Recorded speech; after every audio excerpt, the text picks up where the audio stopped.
My name is Lecturer Clergy Bishop Kenya Michael Loltome, speaking in Kenya Republic, Nairobi City Capital, here called Nairobi, particularly Embakasi East Constituency, where I am now speaking. Yes, that is my name actually.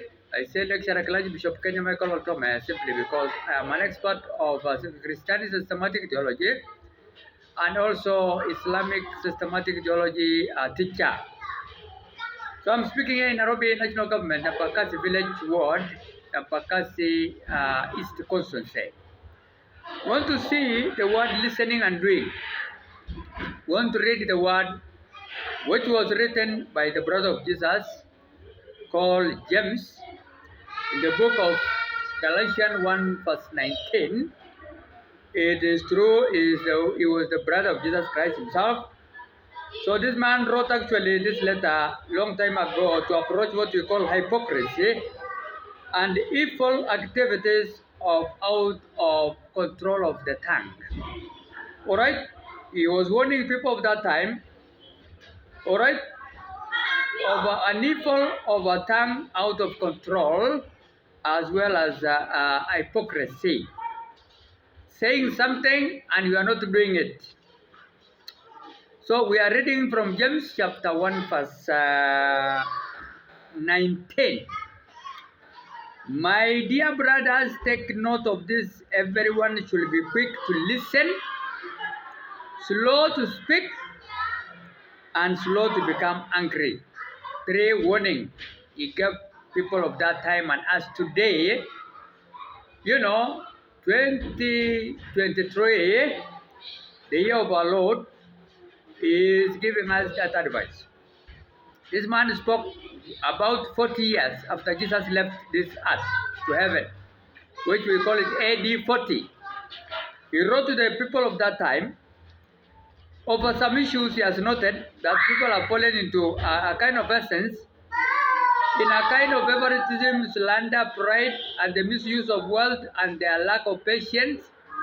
But specifically, he actually described all those kind of evil deeds as evil of tongue out of control and in a way of hypocrisy attitude. To avoid speaking actually, in that case, quickly, that's the warning. Do not, my dear brothers, take note of this. Everyone should be quick to listen, slow to speak, and slow to become angry. 3 warning also, actually interwoven with all what I've said. So what do I want to say here today to Kenyans and all human beings living in Kenya from all races, tribes, and religions, and particularly to Kenyan 42 tribes? Listening and doing is very important. And let us be quick to listeners, quick and slow to speak, and slow to speak, and slow to become angry, and quick listeners of good things, and listening and doing things. I want this year, 2023, all of us Kenyans to listen, to be listening people, to be people who can be attentive to listen advice, and also to do good things and to avoid bad things. Alright? Why am I saying so? Normally, every congregation has a leader, and every country has a leader, which we normally refer as president, or in other countries, we call them kings. We have president now and vice president in Kenya Republic, who was elected on August 9, 2022. His Excellency Dr.William Ruto and His Excellency the Deputy President Rigathi Gachagua. What these leaders told us Kenyans when they have been actually doing their campaign rallies, they told us they will do good things to us. Kusema na kutenda. That is what these leaders told us. And they have said it in their manifesto, and now we want to claim hii maneno yao ya kusema na kutenda, kwa nini hawatendi? Why are these leaders not doing what they have told us? If you sit down here, you will see this president now is holding a kind of a meeting together with his ministers, all right, and other government civil servants, senior public servants, and politicians at a place called actually Mount Kenya Safari Club, Mount Kenya Safari Club Hotel, Nanyuki, Laikipia County Government. This president is actually wasting our taxpayers' money. He is now hosting 22 ministers, all right, and also principal secretaries, and also chief administrative secretaries, and judiciary, and other politicians from all houses, that is national parliament, as well as Senate. Now the president is using millions and millions of shillings for 2 days meeting, and every day in State House, almost, and outside the country, going abroad, America, Britain, Ethiopia, Uganda, Tanzania, Qatar, to go and watch football there with this entourage of his ministers and this kind of human beings. Now the president has become a tourist. Wapi sasa kusema na kutenda? He said it, I am going to be a man who speaks with actions. And which action now is he now applying to show us? Kusema na kutenda na atendi. Tunaona presidenti yetu anaandaa mkutano ya mawaziri, makatibu, washauri wa maafisa wakuu wa serikali katika hoteli ya kifahari ya kibinafsi ya Mount Kenya Safari Club Nanyuki, kaunti ya Laikipia. Na inaonekana yeye sasa anaenda kinyume na agizo lake la kupunguza bajeti ya serikali. Vile alisema alikuwa atatusaidia kusema na kutenda, atapunguza gharama ya serikali, budget ya kutumtumia ovyo kwa tourists pamoja na followers yake, administration yake, na kutusaidia sisi. Wapi sasa kusema na kutenda? Wapi hiyo kusema na kutenda? That is my Kiswahili yangu. Why is he not fulfilling the promises he has told us? So the Bible says actually, we have also some kind of leadership, which of course the Bible speaks.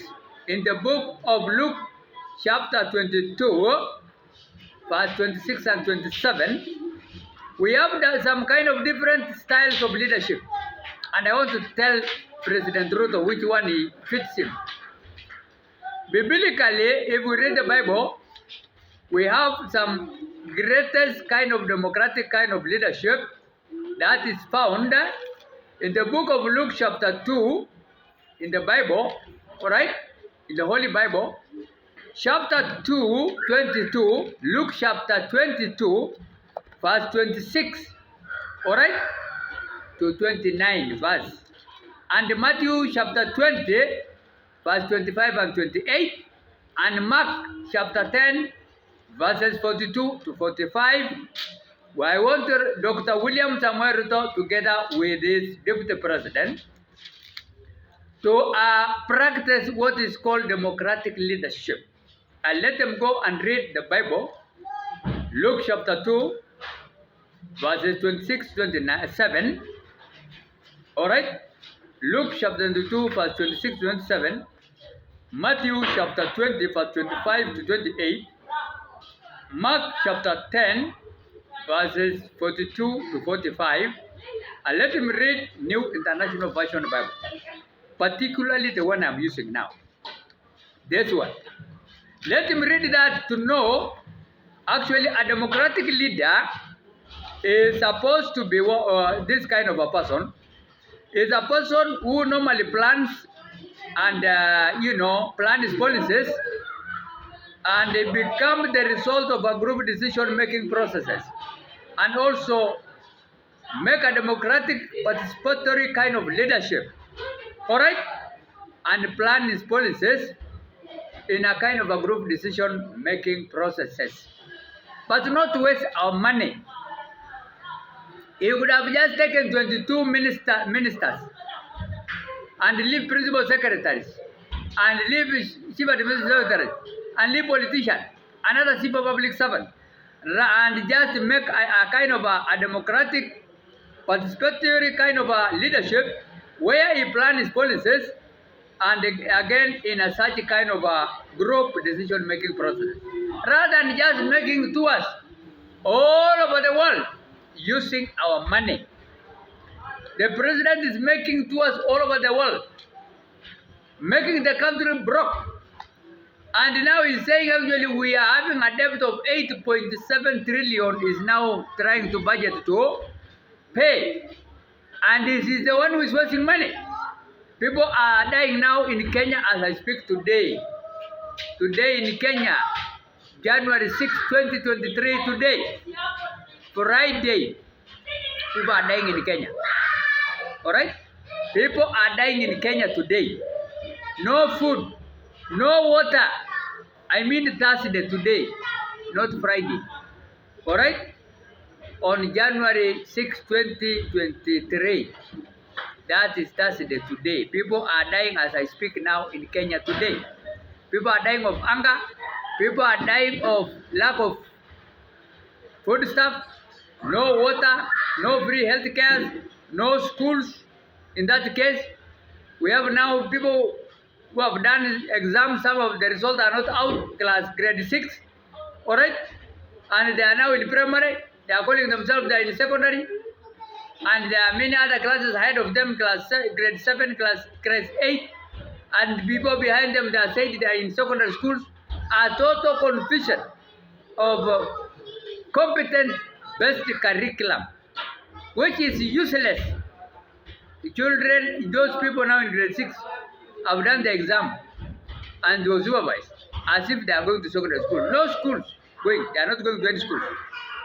This is a total confusion. And we want the president to avoid actually doing that kind of a confusion to us.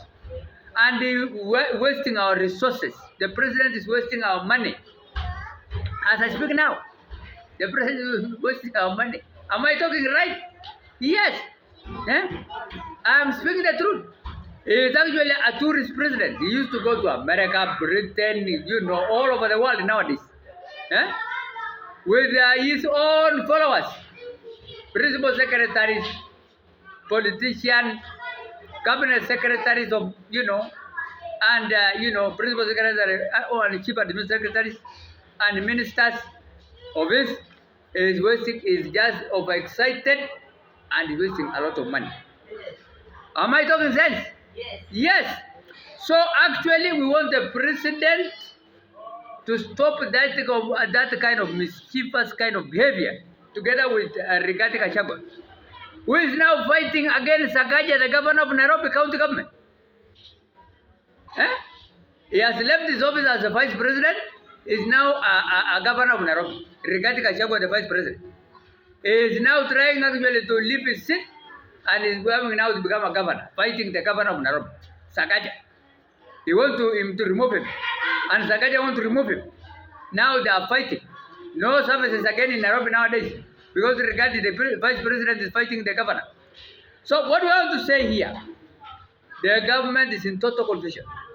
The president the other day told us actually is eating food with GMO, sitting the whole country. The food the president is eating is not even from Kenya. It is being imported from other countries. He doesn't even drink water from here. Dr.William Ruto is a trillionaire. He is actually getting special kind of food, water, clothing for his family and his vice president from outside. Their president is just here physically, but they're not here. Now he's trying to enforce Kenyans to eat actually, you know, GMO, genetically modified organism food, which is causing allergies and cancers. Okay? And it is the kind of food which makes people even to be, you know, to have some, this one we call it obesity. You can be as big as an elephant. Even you know, a thin person like me. If I have to use it, I will be as big as this house. And I will die as quickly as possible. I will grow very quickly, old, and die very quickly. You know, like just that GMO food, the way it is treating plants, is not actually acceptable, even biblically. The Bible is against such kind of, you know, completely. Do not actually crossbreed such kind of, you know, try to modify what God has already made it. You are going to destroy what God creation was there. Particularly if now we have to eat modified food, organism, modified, genetically modified organism food. If the president is telling us he's eating, let him come in public and show us practically, like the way he has done it in Hasala's fund. He gave us his funds, and we are supposed to become slaves to pay it back, Hasala's fund. The government have not approved these funds. It is just from, you know, the president account. And now we are slaves. The whole country for 42 tribes. We are all slaves. So what we want to say here, kusema na kutenda is what we are demanding from the president. And to conclude this matter, I am now looking for senior counsel lawyers to accuse the president of Kenya Republic and his deputy president, but particularly the president, His Excellency, alright, William Samuel Ruto, His Excellency Dr. William Samuel Ruto. I am going to accuse him because of not following the manifesto, his manifesto. He is against his manifesto. Nothing is implemented. Kusema na kutenda hayupo. Na mimi sasa nitamstaki, natafuta senior counsel lawyers kumstaki President Dr. William Samoei Ruto daktari. Haraka iwezekanavyo, Professor Lecturer Clergy Bishop Kenya Michael Loltome. And let whoever now want to assist me as a senior counsel lawyer, a very brave and courageous senior counsel lawyer of Kenya, to write to me using my email, bishopkenyalol@gmail.com, bishopkenya@gmail.com, you know, bishopkenyalol@gmail.com. That's my email address. And my number is actually +254 795 978 848. Alright? That is my phone number. My phone number, I repeat it again, +254 795 978 848. You can call me. Or +254 751 996. Alright? 973. That is my numbers. My phone numbers. If you want to help me to be my senior counsel lawyers to accuse the president, please write to me using my email I have mentioned, or call me today. And if I get you, tomorrow I will be in you know, the highest court in the Kenya Republic, Supreme Court of Kenya, High Court, Supreme Court of Kenya Republic, the highest court in the land, to go and see Madam Honorable Madam Mother Kome personally, and I will accuse the president, and I know I will win. I know I will win.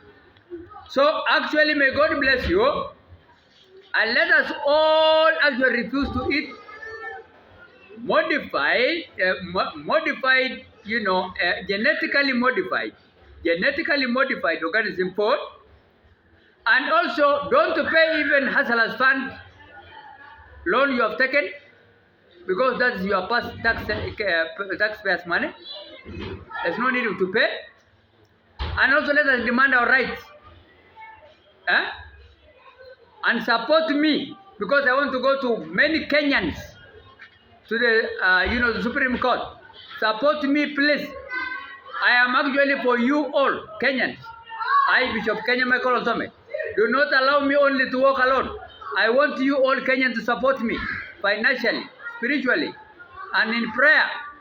All right, and also to accompany me to Supreme Court when I will get the senior counsel lawyer to accuse the president, Dr.William Ruto of Kenya Republic, the president.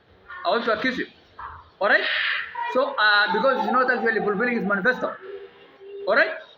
Kusema na kutenda haitendi. Hapana tenda. He's not doing what he has actually promised us, and he has to be accountable. Okay. He has to be accountable. He has to be accountable. A leader is supposed to be accountable and responsible. All right. So any government which is not also taking care of his citizen is not a legitimate government to be there. It's a wrong government. Hairuhusiwi serikali ambayo hasaidii watu kukuwako, lazima watoke. Even kabla ya 2027, even period to August 9, 2027, they're supposed to live. They're supposed to live. So remember to support me, Kenyans. I want to go with you to Supreme Court. And after that, if the Supreme Court, because now, this government can also influence, and also that lady can be influenced in a way, like the way she has done in the, election of August 9, 2022, rigged publicly in favor of the president now, Dr. William Ruto. Otherwise, Raila Amolo Odinga was the winner. It looks like. Surely. I believe strongly. But it was rigged. So if again now I will take him to court and I will be nullified again, it's told actually I don't have actually the truth of the matter to accuse him, I will again stage another civil disobedience. Plan B. I will go with the Kenyans to State House to go and talk to the president. We want all 47 county governments, citizens, tribes. We want to march to the State House to go and ask the president, why is he not fulfilling our manifesto? We are dying. Otherwise, may God bless you all human beings living in Kenya and beyond. Amen.